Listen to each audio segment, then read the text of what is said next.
Good morning बच्चों, मैं B L Agarwal आज आप लोग को इस लेक्चर में कॉस्ट कंट्रोल अकाउंटिंग का एंट्री, जर्नल एंट्री जो थोड़ा सा बचा हुआ in the sense earlier lecture में हम लोग मटेरियल से रिलेटेड ट्रांजैक्शन एंट्रीज किए हैं। उसके बाद लेक्चर में वेजेज से रिलेटेड ट्रांजैक्शन एंट्री किए हैं एंड आफ्टर दैट ओवरहेड से रिलेटेड ट्रांजैक्शन एंट्रीज कर लिए। अगर आप कॉस्ट शीट को देखो तो कॉस्ट शीट का मेन एलिमेंट में 3 एलिमेंट होता है, मटेरियल, लेबर, ओवरहेड, और तीनों का सेपरेटली लेक्चर में हम लोग ट्रांजैक्शन और एंट्री कर लिए। इसके अलावा जब कॉस्ट शीट बनाते हैं तो कॉस्ट शीट में कुछ टोटल आता है। अब वो टोटल निकालने के लिए कॉस्ट कंट्रोल लेजर में अलग अलग अकाउंट बनता है, तो उस अकाउंट के रिजल्ट को एक अकाउंट से दूसरे अकाउंट में ट्रांसफर करेंगे। ऐसे ट्रांसफर करते करते बढ़ेंगे तो लास्ट में कॉस्टिंग पीएल में पहुंचेंगे और वहां से प्रॉफिट या लॉस डिटरमाइन होगा। तो उसी का आज लिस्ट तैयार करेंगे। उसको हम हेडिंग देंगे transactions relating to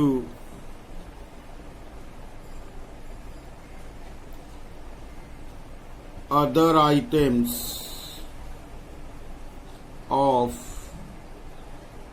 cost sheet कर देते हैं। कहने का मतलब हम लोग मटेरियल, लेबर, ओवरहेड का एंट्री कर चुके हैं।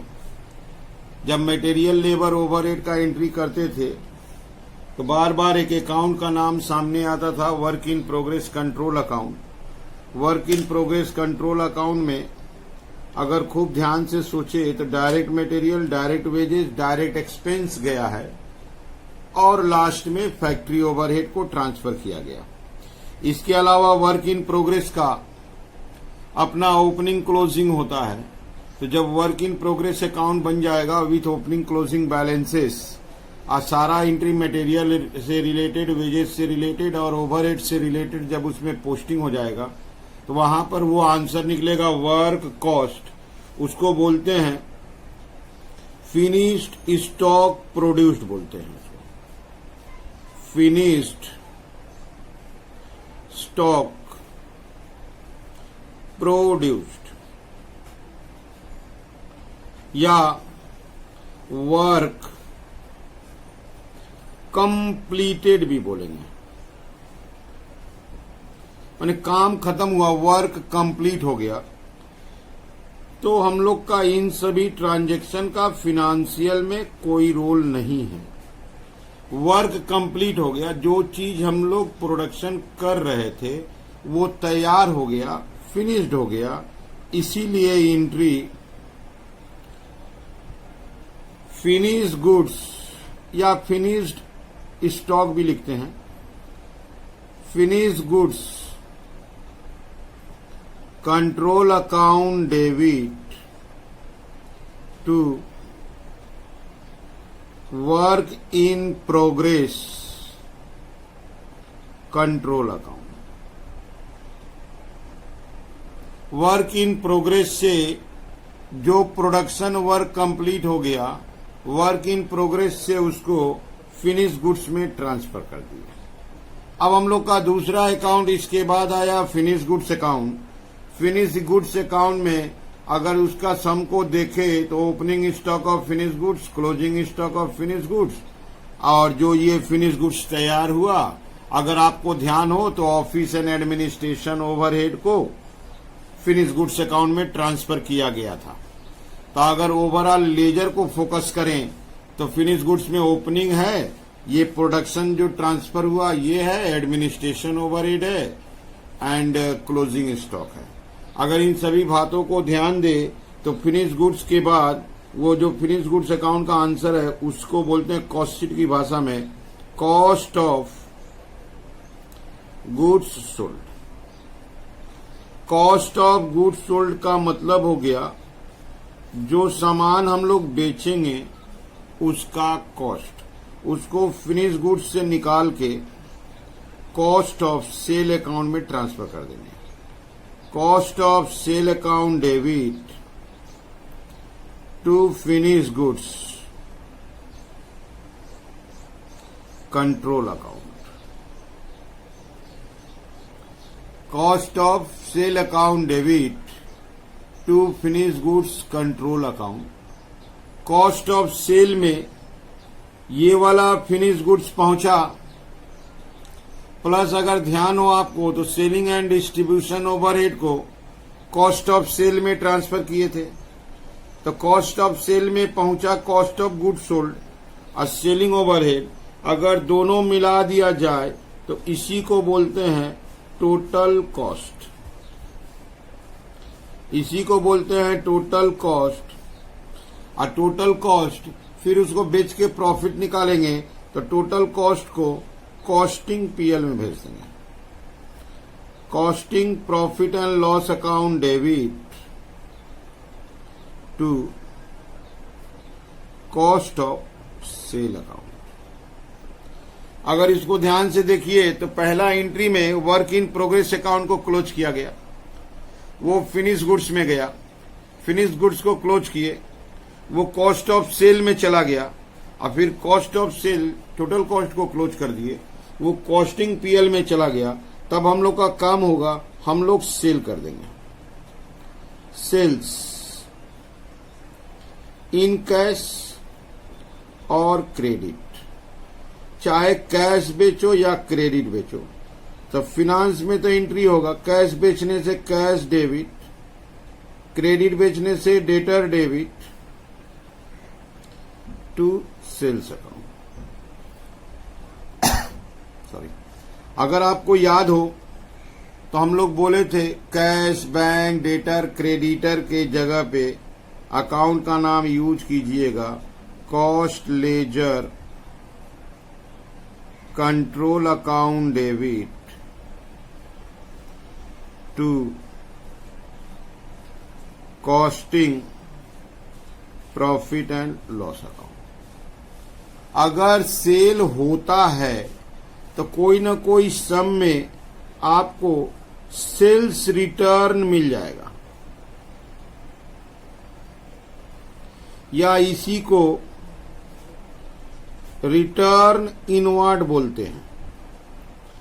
जो कस्टमर को आप गुड्स बेचे थे वो कस्टमर गुड्स वापस करके चला गया तो फिनांस में एंट्री हुआ sales return debit to debtor account.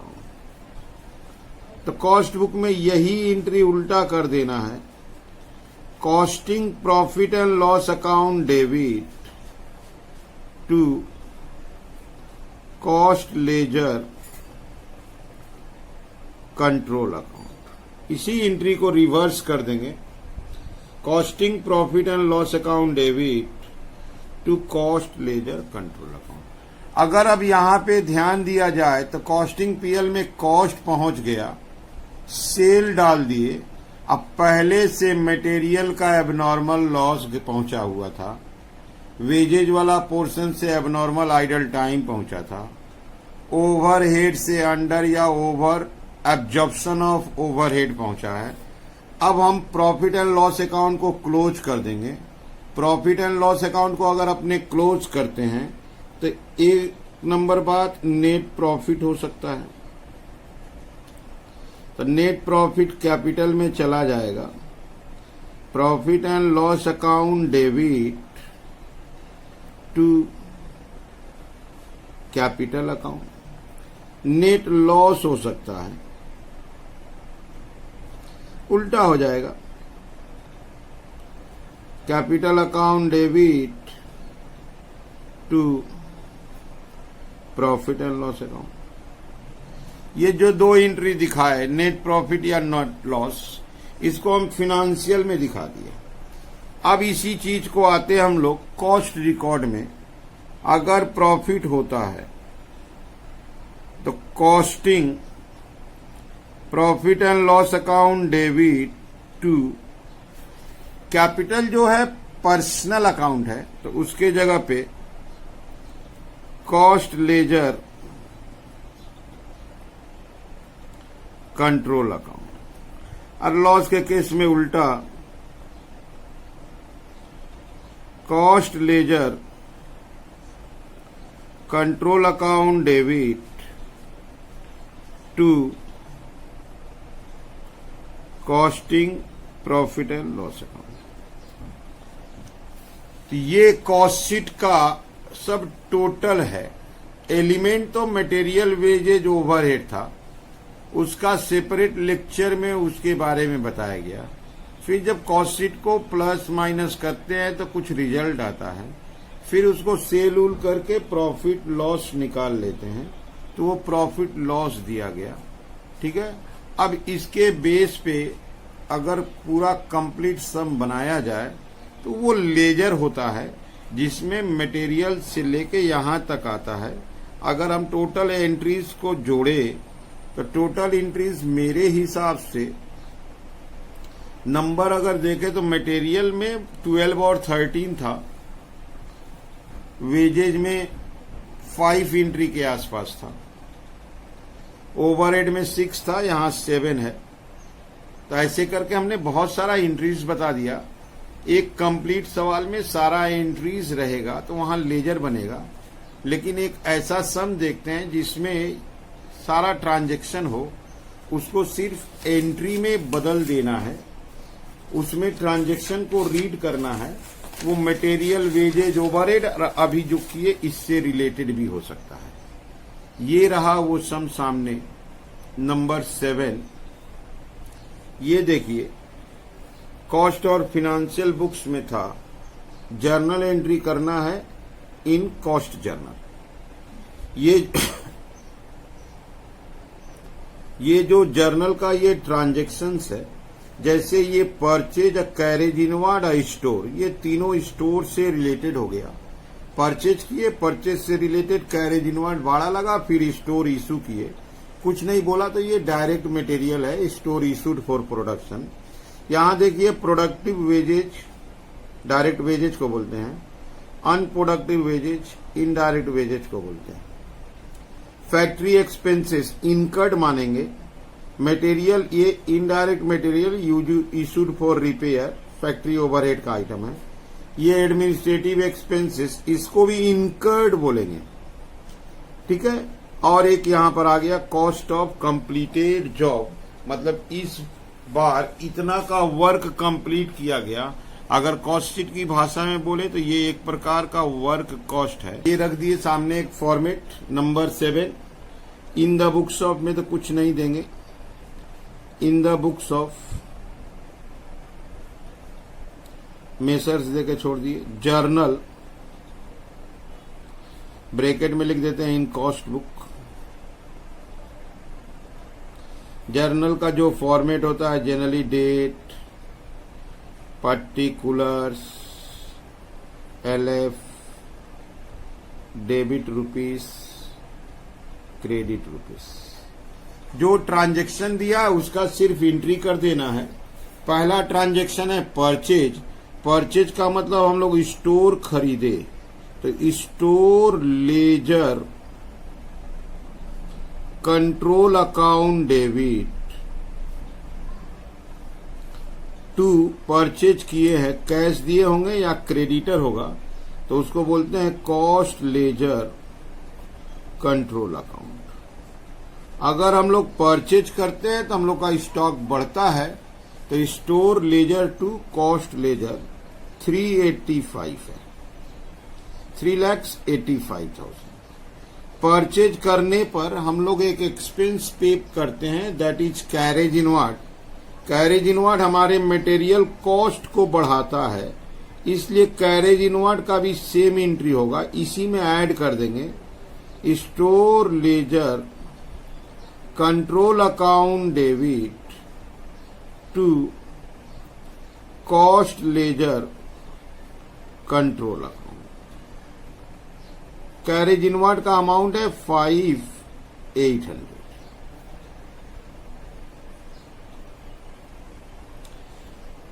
इसके बाद है स्टोर इशूड। यहां डायरेक्ट मटेरियल माना जाएगा। डायरेक्ट मटेरियल जो इशू होता है उसके पीछे तो प्रोडक्शन का काम है, प्रोडक्शन के लिए इशू किया गया, कुछ बोला नहीं है स्टोर इशूड। स्टोर इशूड यहां डायरेक्ट मटेरियल मान लिए, तो work in progress control account debit, store issue हुआ है, स्टॉक कम हो जाएगा तो store ledger control account. Material issue हो गया 358,600, तो एंट्री कर दिए WIP control account debit to store ledger control account. अब इसके बाद देख रहे हैं एक प्रोडक्टिव वेजेज है और दूसरा अनप्रोडक्टिव वेजेज है। प्रोडक्टिव वेजेज माने डायरेक्ट वेजेज, ऐसे ही एंट्री होगा उसका। Work in progress control account debit to wages है, इसलिए वेजेज कंट्रोल अकाउंट। अमाउंट है उसका 345,300। दूसरा अनप्रोडक्टिव वेजेज है, तो अनप्रोडक्टिव वेजेज को हम लोग जनरली फैक्ट्री ओवरहेड में डाल देंगे। Factory overhead control account debit to wages control account. Amount है इसका 120,700। तो अभी तक एंट्री हुआ है मटेरियल और वेजेज का। मटेरियल वेजेज के बाद अगला ट्रांजैक्शन है फैक्ट्री एक्सपेंसेस। ये सिर्फ फैक्ट्री एक्सपेंसेस है, तो इसको बोलेंगे फैक्ट्री एक्सपेंसेस इनकर्ड या पेड। दैट इज एंट्री होगा factory overhead control account debit to cost ledger control account. इसका अमाउंट है 348,600 और एक दो ट्रांजैक्शन बचा हुआ है। अब है material used in repair. Repair के काम के लिए मटेरियल यूज किया गया। रिपेयर जनरली फैक्ट्री से रिलेटेड होता है, तो इसलिए factory overhead control account debit. अब मटेरियल था तो to store ledger control account. ये इनडायरेक्ट मटेरियल की भांति इसका एंट्री हो जाता है। ये सिमिलर टू इनडायरेक्ट मटेरियल होता है। अमाउंट था 4,300। इनडायरेक्ट मटेरियल के जैसा इसका रिपेयर वाला एंट्री है। इसके बाद फिर एडमिनिस्ट्रेटिव एक्सपेंसेस पेड है। एडमिनिस्ट्रेटिव माने office and administration overhead control account debit paid है, इसलिए to cost ledger control account. Administration overhead paid है 2,12,000। ये सब सेपरेट अलग अलग बताए थे। और एक लास्ट आइटम है वर्क कंप्लीटेड बोल रहा है, कॉस्ट ऑफ कंप्लीटेड जॉब। कहने का मतलब जो वर्क हम लोग स्टार्ट किए थे वो वर्क फिनिश हो गया। प्रोडक्शन का काम, वर्क का काम वर्क इन प्रोग्रेस अकाउंट में कंडक्ट किया जाता है और उसको करने के लिए मटेरियल वेजेज ओवरहेड लगा था, सब वर्क इन प्रोग्रेस में ट्रांसफर हो चुका है। तो अब हम लोग वर्क इन प्रोग्रेस का आंसर निकालेंगे। वर्क कंप्लीट हो गया। कंप्लीट का मतलब हो गया finished goods. Finished goods control account debit to work in progress control account.